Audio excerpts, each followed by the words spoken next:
Why are you boring? Yeah, I ask myself that frequently. A lot of people dreaming about future cities, they imagine that actually the solution is sort of flying cars, drones, etc. You go above ground. Trying to dig a hole under LA, a 3D network of tunnels to alleviate congestion. I think one of the most soul-destroying things is traffic. It takes away so much of your life, and it's horrible. There's no speed limit here, so we're designing this to be able to operate at 200 kilometers an hour, or about 200 kilometers an hour, or about 130 miles per hour. There's no real limit to how many levels of tunnel you can have. So you can go much further deep than you can go up. The deepest mines are much deeper than the tallest buildings are tall. I mean, you started Tesla with the goal of persuading the world that electrification was the future of cars. Yeah. Cross country from LA to New York by the end of the year, fully autonomous. By the end of the year, you're saying someone's going to sit in a Tesla without touching the steering wheel, tap in New York, off it goes, won't have to ever touch the wheel by the end of 2017. We should be able to go from all the way from a parking lot in California to a parking lot in New York, no controls touched at any point during the entire journey. So this is allowing you to dream of this really ambitious idea of sending like many people to Mars in 10 or 20 years time, I guess. In the next 20 years. And you've designed this outrageous rocket to do it. Help us understand the scale of this thing.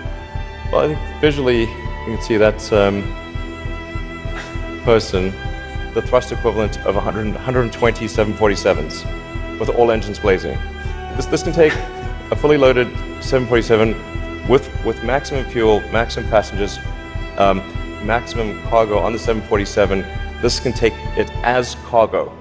You presented recently this interplanetary transport system. This is a scene you picture what in 30 years time, 20 years time? 8 to 10 year time frame. Aspirationally, that's our target. Our internal targets are more aggressive, but I think this vehicle seems quite large, and is large by comparison with other rockets. The future spaceships will be truly enormous. Sustainable energy will happen no matter what. If there was no Tesla, it would have to happen out of necessity. It's tautological.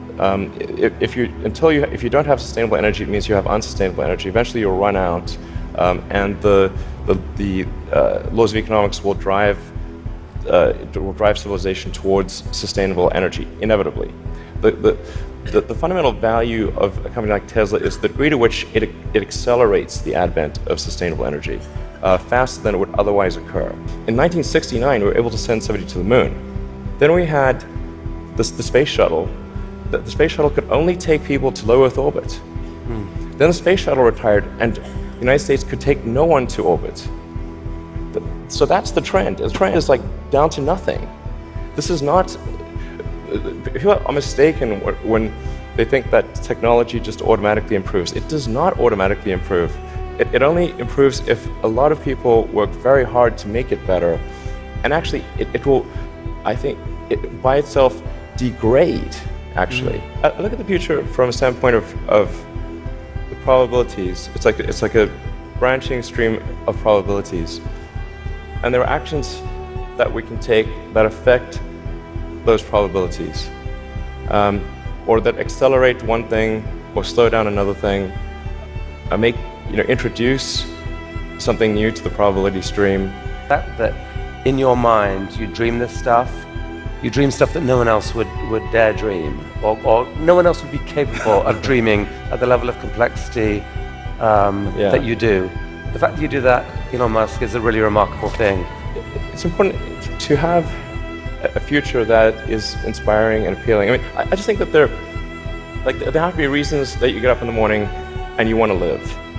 Like, why do you want to live? What's the point? What inspires you? What do you love about the future? And if we're not out there, if the future does not include being out there among the stars and being a multi-planet species, I find that it's incredibly depressing if that's not the future that we're going to have. I'm not trying to be anyone's savior. That is not the. I'm just trying to think about the future and not be sad.